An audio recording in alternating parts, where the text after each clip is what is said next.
اور تھکا ہوا ہے، اس میں چوریاں اتنی زیادہ ہونے کا مطلب امکان نہیں ہوتی ہیں. ابھی پچھلے دفعہ آپ نے دیکھا نا کریک ڈاؤن انہوں نے کیا، اتنی چوری پکڑی. بلکہ میرے ایک جاننے والے ہیں کراچی میں، ان کا وہ چوری کر رہے تھے کئی سالوں سے، ایک دم ان کو 8 لاکھ روپے انہوں نے بل ٹھوک دیا. وہ گھر چور بند کر کے بھاگ گئے وہاں سے کہ ہم نے بل نہیں دینا. لیکن پھر پتا چلا، جب کل میں نے پوچھا، میں نے کہا یہاں سے وہ واپس آ گیا، وہ کہیں اور سے چوری کر رہے ہیں. مطلب انہوں نے وابڈا، وہ جو کراچی میں کئی والے ہیں، ان کو تھوڑا سا پیسہ ویسا کھلا کے وہ 8 لاکھ روپے کا بل بھی فالب کر دیا، اور اب کسی اور جگہ پہ کنڈا ڈال کے وہ چوری کر رہے ہیں. یعنی کہ سسٹم چوری کا چل رہا ہے. تھوڑا سا کچھ یہ جو ٹپیکل پاکستان کے ساتھ ہوتا ہے نا، ایڈ ہاک پالیسیز آتی ہیں، ایک دم ایک شور شرابہ مچتا ہے، لوگوں کو پکڑ دھکڑ کرتے ہیں، اس کے بعد پھر سب سو جاتے ہیں، پھر وہ بزنس ایز یوزل ہوتا ہے. تو مجھے تو بالکل یہ ہمارا بجلی، ابھی اگر آپ گوگل کریں آپ کو پتا چلے گا جی ہماری اتنی سرپلس بجلی پڑی ہوئی ہے، کیونکہ ہم نے سی پیک جب ہمارا معاہدہ ہوا، ہم نے بہت سارے پاور پلانٹس لگائے. اور اچھا پھر ایک اور ہمارا مسئلہ ہے، ہم نے جو معاہدے کیے ہوئے ہیں، یعنی کہ ہمارے وہ جو معاہدے ہیں اس ایگریمنٹ کے حساب سے بجلی گھر اگر وہ بند بھی ہیں نا، تو ہم نے ان کو پیسے دینے ہیں بجلی بنانے کے. تو دنیا میں کہیں نہیں ایسا ہوتا. اس سے پاکستان جیسے ملک میں ہو سکتا ہے جہاں آپ نے ایکسٹورشنسٹ جو ہیں ان کو آپ نے پالنا پوسنا ہوتا ہے. آپ کے کک بیکس لی ہوئی ہیں نا، جنہوں نے معاہدے کیے ہیں انہوں نے کک بیکس لی ہوئی ہیں، اسی لیے تو اس طرح کے معاہدے کیے ہیں.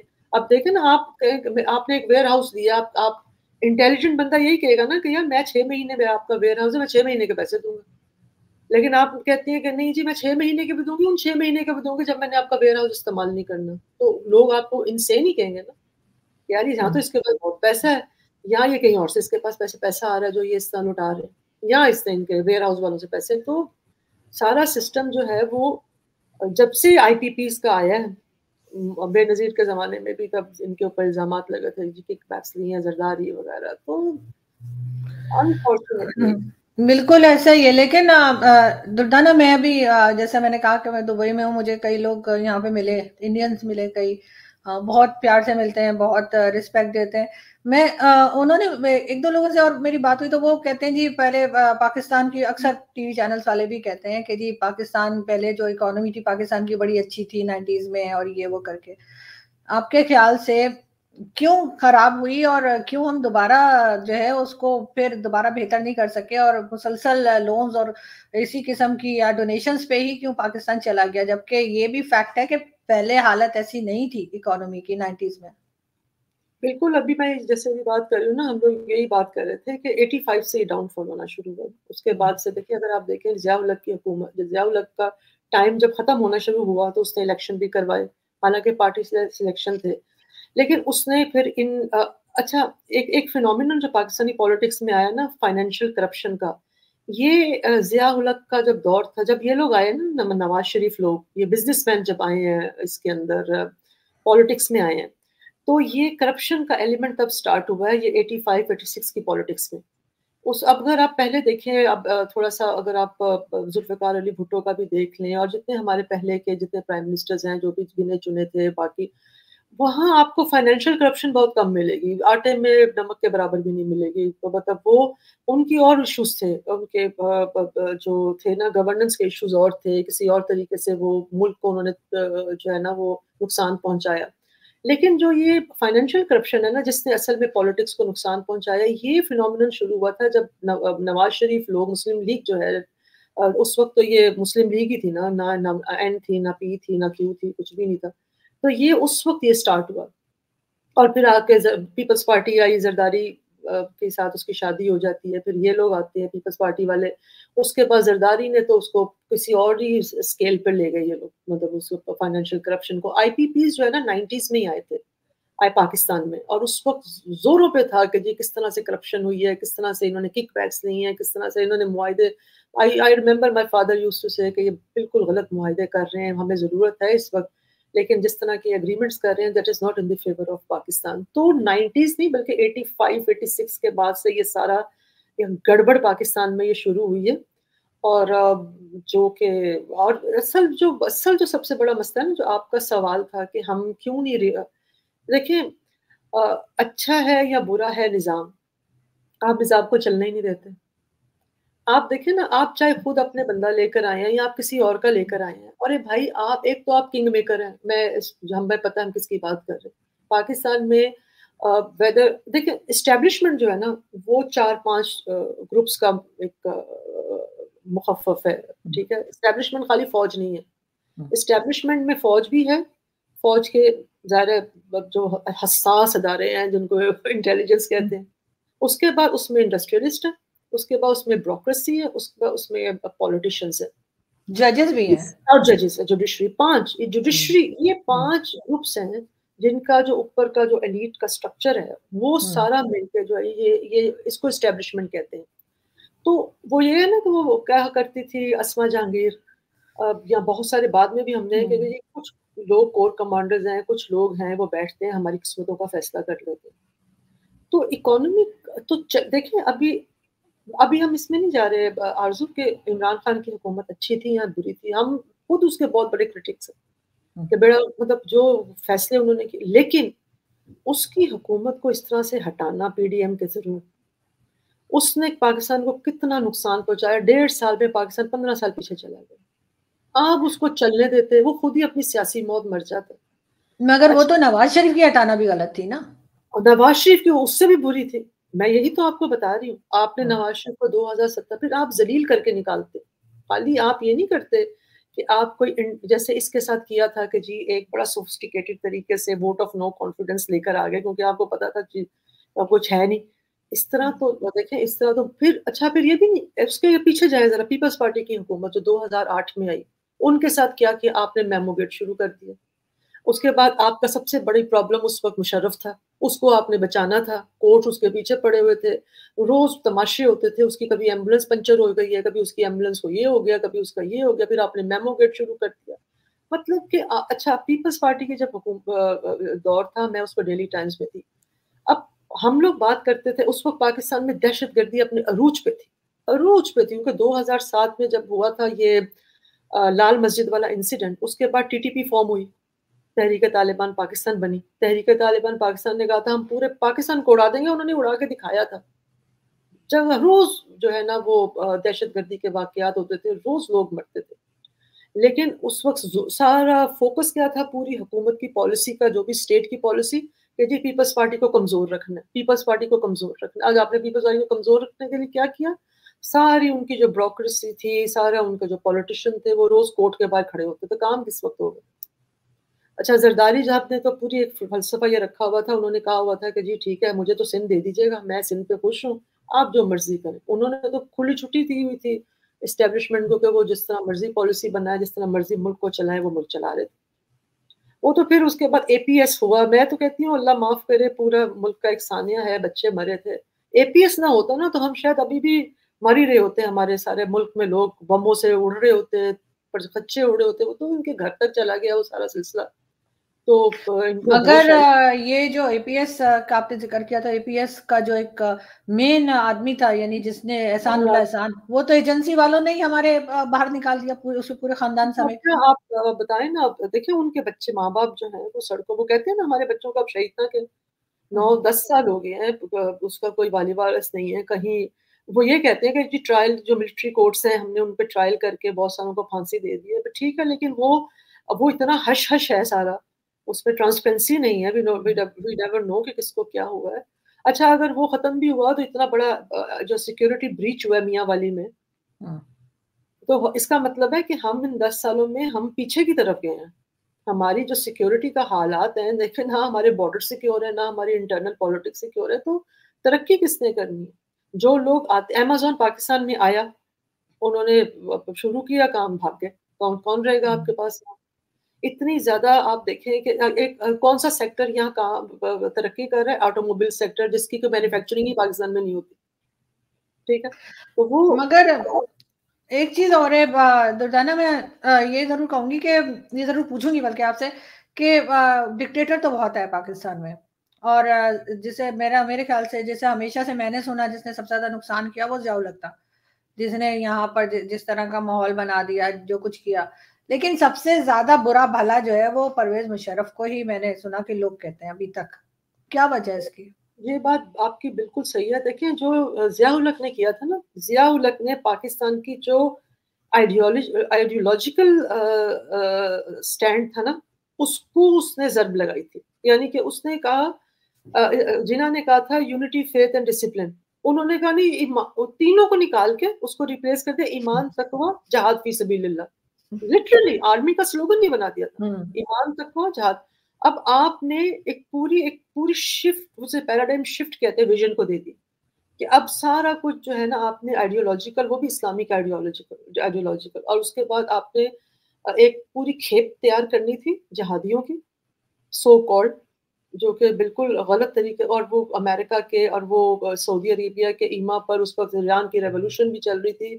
آپ کو ایک سنی وہابی اسلام جو ہے اس کے ایک کیڈرز میں سے آپ کو ایک جنگجو چاہیے تھے, جس کو آپ نے کھپانا کہا تھا افغانستان میں, کیونکہ آپ کی تو آپ, اچھا وہ ہماری جنگ نہیں تھی, وہ تو 2 سپر پاور کی پراکسی وار تھی جس کو افغانستان میں انہوں نے, افغانستان, اور اس وقت رشیا نے بھی کہا تھا کہ آپ یہ نہ کریں, لیکن ہم نے چونکہ ہمارے کیا تھے, عزائم تھے, اور وہ سارا, اور اس وقت پیسہ, میں آپ کو بھی پتا ہوگا کہ اس وقت جتنا پیسہ آتا تھا, میچ تھا سعودی عربیہ کا اور یو ایس کا. یہ فیصلہ ہوا تھا کہ ہم, اگر آپ $1 دیں گے تو ہم بھی $1 دیں گے, اس طرح سے. اور پیسہ کس کو دیتے تھے؟ ISI کو دیتے تھے, اور دیر واز نو اکاؤنٹیبلٹی.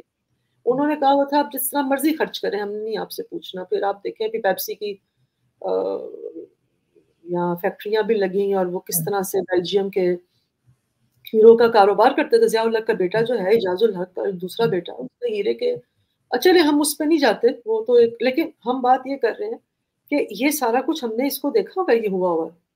تو جو یہ سسٹم ہم جس طرح سے اس کو چلانے کی کوشش کر, اچھا بات ہو رہی تھی مشرف, اس وقت اور مشرف کے دور میں, وہاں پہ اس وقت بھی ہم نے یہ احساس نہیں کیا کہ ہم کس طرح سے اپنی سوسائٹی کو, ہماری پوری ڈیموگرافی چینج ہو گئی افغانستان کی پہلی جنگ پہ. آپ کا سارا, اس وقت بھی 30 لاکھ افغانی جو ہے وہ پاکستان مائگریٹ کیا.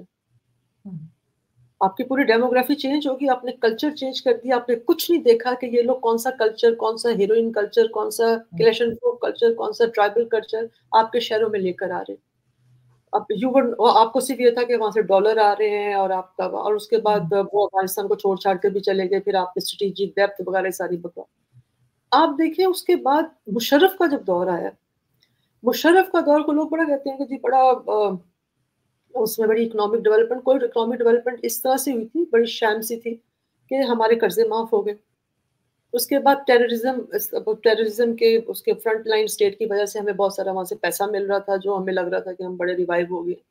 مشرف نے جو سب سے بڑا جو نقصان پاکستان کو پہنچایا, وہ دیکھیے اس نے تو آئیڈیولوجیکل شفٹ کی تھی نا, اس نے پورا کا پورا پولیٹیکل پیراڈائم ہی چینج کر دیا.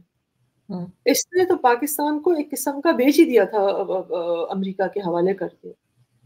بلوچستان کو نگلیکٹ نہیں کیا, بلکہ پہلی دفعہ شاید ہسٹری میں ایسا ہوا ہے کہ وہاں کے بنکر میں جا کر وہ اکبر بگٹی کو مار دیا.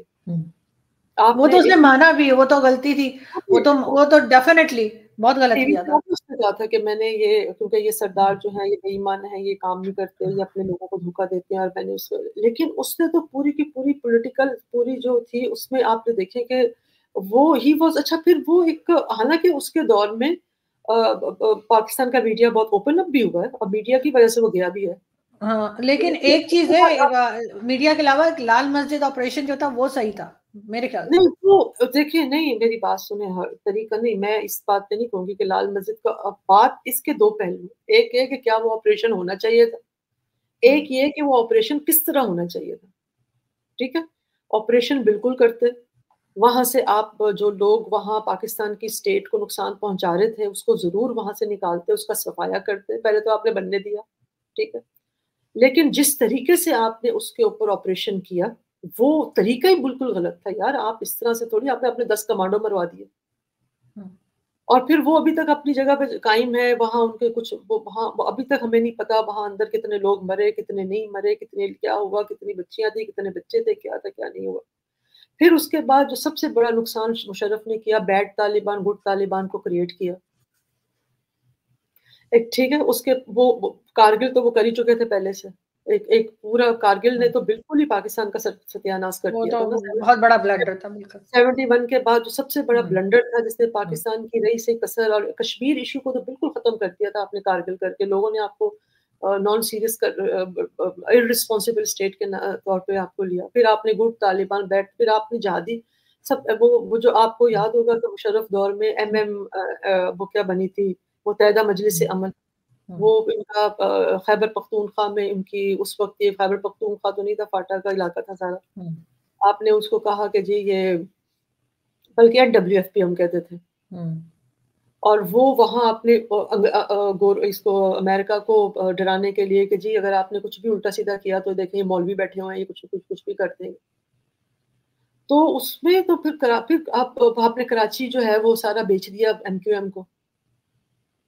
ٹھیک ہے نا. 12 مئی اسی کے دور میں ہوا تھا نا، مشرف کے دور بالکل. میں. ٹھیک ہے نا. 12 مئی ہوا اور ہم نے دیکھا کہ 12 مئی وہ لوگ، پولیس کہتی ہے کہ پولیس سائڈ پہ کھڑی ہو گئی تھی. پولیس خود بتاتی ہے کہتے ہم نے آرڈرز سے آپ نے کچھ نہیں کرنا، ان کو کرنے تھے جو یہ کرنا چاہتے. تو آپ نے پوری سوسائٹی کو آپ نے پھر اس مشرف نے ایک نیریٹو بلڈ کیا تھا، انلائٹنڈ ماڈریشن. ٹھیک ہے. آپ نے انلائٹنڈ ماڈریشن کے نام پہ کیا کیا، آپ نے لوگوں کے اندر سے بالکل ان کی ایک وہ اس وقت ہمارے آپ کو یاد ہوگا ویلنٹائن بہت منایا جاتا تھا. مشرف دور میں ساری سب چیزیں ہوئی ہیں. ساتھ ہم یہاں بسنت بھی منائی جاتی تھی.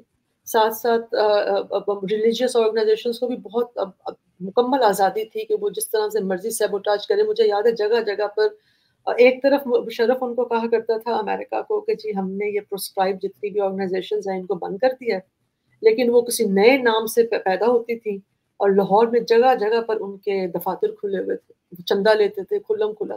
تو اتنا ڈبل سٹینڈرڈ مشرف نے کریٹ کیا تھا، اتنا ڈبل سٹینڈرڈ کریٹ کیا تھا. ان کے اندر آرمی کے اندر بھی ڈبل سٹینڈرڈز تھے، اور ایک پورا کلچر آف جو ہے نا امپیونٹی کا کہ do whatever you want to do. Musharraf دور میں جتنا پاکستان کی جو ہمارا گیس کا بحران ہے نا، یہ سارا مشرف کی وجہ سے. لاہور کے، میں تو لاہور میں جانتی، پاکستان کے چپے چپے پہ آپ کو CNG کے اسٹیشن نظر آتے تھے. آپ نے ساری گیس گاڑیاں چلانے میں لگوا دی. ساری گیس آپ نے کوئی اسٹریٹجی نہیں بنائی کہ اس گیس سے ہم نے انڈسٹری لگانی ہے یا کیا لگانا ہے. آپ نے گاڑیاں چلوا دی. اس پر لوگ بڑے خوش ہوتے تھے جی ہم 35 روپے میں فیصلہ آباد چلے جاتے. لیکن میں شاید ان تھوڑے سے لوگوں میں سے ہوں جس نے کبھی CNG نہیں لگوائی. میں نے کہا نہیں بھائی جو مرضی ہو جائے، میں وہ سلنڈر لے کے پورے شہر میں نہیں پھر سکتی. اس وقت پتہ حال کیا تھا؟ اس وقت حال یہ تھا کہ لینڈ کروزر والے CNG لگواتے تھے. ہم تو ہنستے ہوتے تھے کہ یار ان کو شرم آنی چاہیے، لیکن سب سے زیادہ انہوں نے، کیونکہ ایلیٹ تو ہوتا ہی اس طرح کا نا، وہ تو سب سے زیادہ فائدہ اٹھاتے ہیں. بالکل ایسا ہی ہے. لیکن بالکل صحیح. لیکن دردانہ لاسٹ میں یہ پوچھنا چاہوں گی، نواز شریف صاحب کا سنا جا رہا ہے کہ کافی حد تک امید ہے کہ وہ ایز اے پرائم منسٹر آ جائیں گے، اور آتے ہی انہوں نے جو پہلا اسٹیٹمنٹ اپنا دیا وہ یہ کہ وہ بھارت کے اور افغانستان کے معاملے کو صحیح کرنے کی کوشش کریں گے. تو خیر افغانستان کا تو مجھے نہیں معلوم، لیکن اب لگتا ہے آپ کو کہ اگر بھارت سے بات کریں گے نواز شریف صاحب، تو جو کچھ ہوا، جس قسم کی حرکتیں یا جس قسم کے اٹیکس پاکستان کی طرف سے ہوئے اور بعد میں جو نقصان ہوا بھارت میں، کیا بھارت کی گورنمنٹ پاکستان سے بات کرے گی؟ ایک تو میں آپ کو پہلے بتا دوں، آپ کی ویڈیو رک گئی ہے، سٹل ہو گئی ہے میری. اچھا ہاں ویڈیو سٹل ہے، ہم دونوں کے چہرے سٹل نظر آ رہے ہیں. ایک سیکنڈ چیک کرتی ہوں. حالانکہ نہیں، آپ نے وہ سوال شاید نواز شریف کے حوالے سے کیا تھا. ہاں میں نے کہا نواز شریف جو ہیں، آپ کو لگتا ہے کہ بھارت پھر کیا بات کرنے میں انٹرسٹ ہوگا، کیونکہ جس قسم کے ایلیگیشنز پاکستان پہ لگے ہیں، جس طرح کے ٹیکس اس کے بیچ میں بھارت میں ہوتے رہے ہیں، تو کیا دوبارہ کوئی ٹرسٹ ہو پائے گا بھارت کی طرف سے پاکستان پر؟ آئی تھنک بھارت بھی دیکھے گا کہ پاکستان، آئی تھنک نواز شریف کے ساتھ تو وہ بات کرنا چاہیں گے، میرا خیال ہے. اور they are open to talk with. Nawaz Sharif صاحب نے پہلے بھی بہت ساری کوششیں کی ہوئی ہیں اپنے دور میں، جتنے بھی ادوار ان کے گزرے ہیں. اور مجھے لگتا ہے کہ نواز شریف اگر تو یہ سیریس ہیں نواز شریف کو لانے میں، اس کو کام کرنے دینے میں، یہ بھی ایک بہت بڑا سوال ہے کہ ان کو کام کرنے دیا جائے. کیونکہ ابھی دیکھے گا PMLN کا جو سب سے بڑا چکر آپ نے اگر سنا ہوگا کہ ان کی ٹکٹیں کا بڑا مسئلہ ہو رہا ہے، لڑائی ہو رہی ہے ان کے اندر. اب وہ کبھی آپ سوچیے گا کہ ٹکٹس پہ لڑائی کیوں ہو رہی ہے، ان کو پتا ہوتا ہے ہم نے کتنے لیکن کون ڈیسائیڈ کر رہا ہے کہ کس کینڈیڈیٹ کو ٹکٹ دینی ہے. تو یہ جہاں سے ڈیسیجن آ رہے ہیں، یہ ایک بہت پرابلمٹک بات ہے PMLN کے لیے، لیکن وہ ریئلائز نہیں کر رہے. خیر اپنے اگر چوائس بندے نہیں ہوگی نا ان کے پاس، ظاہر ہے آپ کو معلوم ہے ہاں کہ ظاہر ہے وہ ظاہر ان کی وجہ سے وہ آئے ہیں، تو وہ ٹکٹ بھی ان کی کہنے پہ ساری ڈسٹریبیوشن ہو رہی، وچ از ویری رانگ. اینی ویز اگر تو نواز شریف صاحب اس کو اسٹارٹ کرتے ہیں تو میرا خیال ہے انڈیا بھی ویٹ اینڈ واچ کی پالیسی کو اپنائے گا، دیکھے گا کہ بھئی اگر تو یہ ہو گیا کہ جی ادھر نواز شریف صاحب بات کر رہے ہیں تو ادھر پٹھان کوٹ ہو جاتا ہے، ادھر نواز شریف صاحب بات کر رہے ہیں تو ادھر کارگل ہو جاتا ہے، ادھر نواز شریف صاحب بات کر رہے ہیں تو ادھر ممبئی اٹیک ہو جاتا ہے، تو پھر تو کوئی بات نہیں بنے گی. اگر آپ نے اسی طرح، کیونکہ مجھے نہیں لگتا ہم نے کوئی سبق سیکھا. اگر ہم نے کوئی سبق سیکھا ہوتا نا تو کہیں نہ کہیں ہماری انٹرنل پالیٹکس میں کچھ نہ کچھ تو چینج آتا ہے. کوئی نہ ہم چلو یار نئی اسکرپٹ ہی لکھ رہے تھے، ہم وہی گھسی پٹی کام کر رہے ہیں، وہی ہمارا طریقہ کار ہے، اسی طرح سے ہم لوگوں کو ریموو کر رہے ہیں، اسی طرح سے ہم لائلٹیز خرید رہے ہیں، بیچ رہے ہیں اسی طرح کے. تو ہم نے تو کچھ سیکھا ہی نہیں ہسٹری سے. تو اگر تو ہم نے انٹرنلی، میں تو یہ کہتی ہوں کہ ہماری جو، میں یہ نہیں کہتی، یہ تو ایک ایکیڈیمک ڈبیٹ ہے کہ آپ کی جو انٹرنل پالیٹکس ہوتی ہے، آپ کی جو ڈومیسٹک پالیٹکس ہوتی ہے، اسی کی ریفلیکشن آپ کی فارن پالیسی ہوتی ہے. آپ انٹرنلی ڈیوائڈڈ ہیں، آپ کی فارن پالیسی ڈیوائڈڈ ہوگی. آپ انٹرنلی کنفیوزڈ ہیں، آپ کی فارن پالیسی کنفیوز ہوگی. تو اب اگر ہم انٹرنلی پیس، اگر تو سب سے پہلے تو ہمیں انٹرنلی پیس لے کر آنا ہے، آپس میں جو ہے نا وہ ایک کولابوریشن اور کوآرڈینیشن کے ساتھ پارلیمنٹ کو ریوائیو کر کے چلنا ہے. تو میرا خیال ہے انڈیا ول ویٹ اینڈ سی. اور پھر ہم ڈپینڈ کرتا ہے کہ ہم کون سی پالیسی انڈیا کے ساتھ، کیا ہم صرف کلچر ٹو کلچر ریلیشن شپ چاہتے ہیں، پیپل ٹو پیپل ریلیشن شپ چاہتے ہیں، یا ہم اکنامک ریلیشن شپ چاہتے ہیں. جیسے کہ نواز شریف صاحب کا ایک پروگرام تھا کہ ہمارے بینکس ہونے چاہیے، انڈیا کے بینکس ادھر ہونے چاہیے، ہمارا ایک کوریڈور ہونا چاہیے فری، ہمارا سلسلہ ہونا چاہیے. تو یہ تو ابھی پتہ چلے گا کہ نواز شریف یا جو بھی نواز شریف ہو یا سویلین گورنمنٹ ہو، ان کو آپ کام کرنے دیتے ہیں یا نہیں دیتے. تو اس کے لیے سب سے پہلے ضروری یہی ہوگا، کام کرنے دینے کا مقصد یہ کہ کیا ہمارا ہاؤس ان آرڈر ہوگا، ہمارے اندر ایک اپنی کوآرڈینیشن، کوآپریشن، یونٹی ہوگی، پیس ہوگا. تو بالکل otherwise it will be business as usual. وہی جیسے کہتے ہیں کہ تالی دونوں ہاتھوں سے بجتی ہے. تو پھر دیکھتے ہیں کہ پاکستان کس طرح کی بات کرتا ہے اور کیا پالیسی لیتا ہے. لیکن یہ کہ یقیناً بھارت میں بھی دیکھا جائے گا کہ وہ لوگ انٹرسٹڈ ہیں بات کرنے میں یا نہیں. اصل بات تو یہ کہ کرنا چاہتے ہیں کہ نہیں، کیونکہ ان کو تو ان کی تو سوئی ٹیررزم پہ اٹکی ہوتی ہے. وہ تو بار وہ بار کر تو رہے نا، وہ ان نون گن مین جو مارتا جا رہا ہے. تو وہ میرا خیال ہے ہم نہیں، اب میری بات سنیں، ابھی دیکھیں نا، ابھی انہوں نے جو ان کے پونچھ کے علاقے میں اور وہاں کشمیر کے وہاں ساؤتھ کے سارا وہاں ان کے کچھ جو ہیں کچھ آرمی آفیسرز بھی مارے گئے ہیں. کافی عرصے سے وہاں ہو رہا ہے، انریسٹ ہے. تو وہ یہی کہہ رہے ہیں کہ جی یہ آئی ایس آئی کروا رہا ہے، جو کہ یوزول ہوتا ہے. اب وہ بھی بات ہم بھی کہہ سکتے ہیں کہ جی ثبوت، جیسے ہم وہ کہتے ہیں کہ جی آپ ثبوت دیں انڈیا کا ہاتھ ہے کہ نہیں، تو ہم بھی کہہ سکتے ہیں جی ثبوت دیں کہ ہاتھ ہے کہ نہیں ہے. تو اگر ان چیزوں نے مطلب تھوڑا سا انڈیا کو بھی موو آن کرنا چاہیے. اب وہ ہر بات پہ ٹیررزم، اب دیکھیں ان کے جو چیف منسٹر ہیں گجرات کے، نئے چیف منسٹر ہیں، وہ میں نے آپ کے ساتھ ایک سٹوری شیئر بھی کی تھی. انہوں نے وہ لاء کے کالجز، یونیورسٹیز کے اسٹوڈنٹ سے ڈبیٹ وہ کر رہے تھے، اسپیچ کر رہے تھے. تو وہاں ان کو کہتے ہیں کہ کوئی بھی جب آپ پریکٹس شروع کریں تو کوئی بھی ٹیررسٹ کا جب کیس آئے تو بس آپ نے کچھ نہیں کرنا، اس کو سزا دلوانی ہے.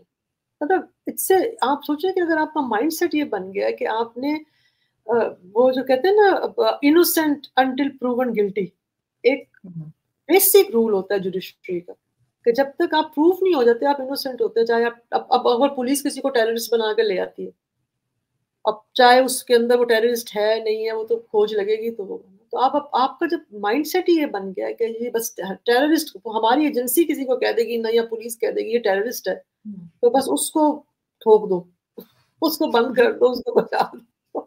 تو یہ تو عجیب مائنڈ سیٹ ہے ان کے اپنے. تو یہ بھی تھوڑا سا یہ اس کے اندر بھی ہمیں شاید تھوڑی بیٹھ کے بات کرنے کی ضرورت ہے کہ بھئی کہاں پاکستان کو انہوں نے بریدنگ سپیس دینی ہے کہ جی اب ٹیررزم، آپ ہر بات دفعہ کہتے ہیں جی پاکستان پہلے ٹیررزم چھوڑے. تو وہ تو کرنا پڑے گا نا، پاکستان کا سب نام تو سے ہمارا زیادہ لسٹ میں خراب ہے ہی. ہم کرنا تو پڑے گا. مجھے نہیں پتا کہ ہم کتنے ٹیررسٹوں کو پال، ایک سیکنڈ آرزو، اگر ہم ٹیررسٹوں کو پال رہے ہیں تو پھر ہم اتنے ٹیررسٹوں کے ہاتھوں مر کیوں رہے ہیں؟ ہم انڈیا کا جتنا بڑا ملک تو نہیں ہے نا، چھوٹا سا ملک ہے ہمارا. تو ہر مہینے ایوریج ہمارا 30-40 جو ہے وہ سولجر جو ہے اس کو شہید کر دیتے ہیں آکے وہ تو سیکورٹی. وہی بات ہو گئی نا جو ہیلری کلنٹن نے کہا تھا کہ آپ اپنے بیک یارڈ میں اگر سانپ یہ پالیں گے تو وہ ویسے وہ اب وہاں ہمیں سے ڈسنا شروع ہو گئے. اب وہ تو ہو گیا نا، اب تو ہو رہا ہے، لیکن کیا اس وقت پاکستان جو ہے وہ ابھی بھی کیا اس پالیسی کو پرسو کر رہے ہیں؟ کیا ابھی بھی پاکستان جو ہے یہ دیکھنے کی ضرورت ہے؟ تو اس کے لیے میرا خیال ہے میرا انڈیا کو خیال کرنا چاہیے. نہیں بالکل، لیکن میرا خیال ہے کہ اس چیز کو بڑھانا بہت آسان ہے، لیکن اس کو کنٹرول کرنا اتنا آسان کام نہیں ہے جو اب تو پاکستان پاکستان کر کو رہا ہے. خود ہی مطلب پاکستان تو خود نشانہ بن گیا ہوا نا سب سے زیادہ ٹیررزم. تو پہلے دوسروں کو بناتا رہا کرتے کرتے اب ظاہر اپنی باری آ گئی ہے، لیکن تو اگلے سال بات سے ہو رہا ہے، یہ تو 2007 سے شروع ہو گیا. مگر یہ دیکھیں نا کہ ابھی جو یہ انون گنمین والا سلسلہ چل رہا ہے اس کا کچھ پتہ نہیں. اگر یہ دعویٰ کرتے جو حامد میر صاحب کہہ رہے ہیں کہ جی انڈیا جو ہے وہ یہاں پہ فنڈ کر رہا ہے افغان سٹیزنز کو اور یہ سب کچھ کرایا جا رہا ہے، تو پھر یہاں کی جو ایجنسیز ہیں وہ کیا کر رہی ہیں؟ پھر وہ کنٹرول کیوں نہیں کر رہی؟ اور یا پھر یہ کہ ہم خود مار رہے ہیں کیونکہ اب ہمیں اپنا ایک کلین امیج دکھانا ہے دنیا کو. اگر یہ کر بھی رہے ہیں تو اچھا کر رہے ہیں، مار رہے ہیں. اگر آپ نے ڈیو پروسیس نہیں کرنا، پہلے تو بات ہے کہ سب کو، جو میں بھی بات کری تھی وہ گجرات کی چیف منسٹر والی، تو پاکستان پہ بھی یہی لاگو ہوتا ہے کہ آپ کسی کو نہ ماریں، آپ ان کو ڈیو پروسیس دیں. لیکن ڈیو پروسیس آپ نے دیکھ لیا، بلوچستان والے آئے ہوئے تھے وہ بھی یہی کہہ رہے ہیں کہ جی ٹھیک ہے آپ پکڑ لیں. ان کے بندوقوں نے یہی کہا ہے نا کہ ٹھیک ہے آپ کہتے ہیں جی ہمارے لوگ شامل ہیں انسرجنسی میں، ٹھیک ہے آپ ان کو پکڑ لیں، آپ ضرور پکڑیں، لیکن آپ ان کو کورٹس میں لے کر آئیں، ان کے اوپر کیسز بالکل. چلائیں، ہمیں پتا ہو کہ ہو کیا رہا ہے. تو جب اور آپ نے پوری پالیسی ہی اتنی اوپیک بنائی ہوئی ہے کہ پورا سسٹم جو ہے ہمارا جو فلوڈ ہے، ہمارا جو سسٹم ہے نا، میں آپ کو ایک چیز بتاؤں، ہم تو بیوقوفوں کی طرح بیٹھ کے بحث کر رہے ہوتے ہیں، سسٹم سارا یہ خراب ہو چکا ہوا یار. یہ تھکا ہوا سسٹم ہے. یہ پتہ نہیں، یہ مجھے تو کئی دفعہ ڈر لگتا ہے کہ سوڈان ہی نہ بن جائے. سوڈان کی بھی دیکھیں، وہ تو میرے دیکھیں نا، میرے ایک بڑے اچھے دوست ہیں، جرنلسٹ ہیں پاکستان سے، بہت بہت مجھے مطلب جیسے کہتے ہیں نا میں بہت ان سے سیکھتی ہوں.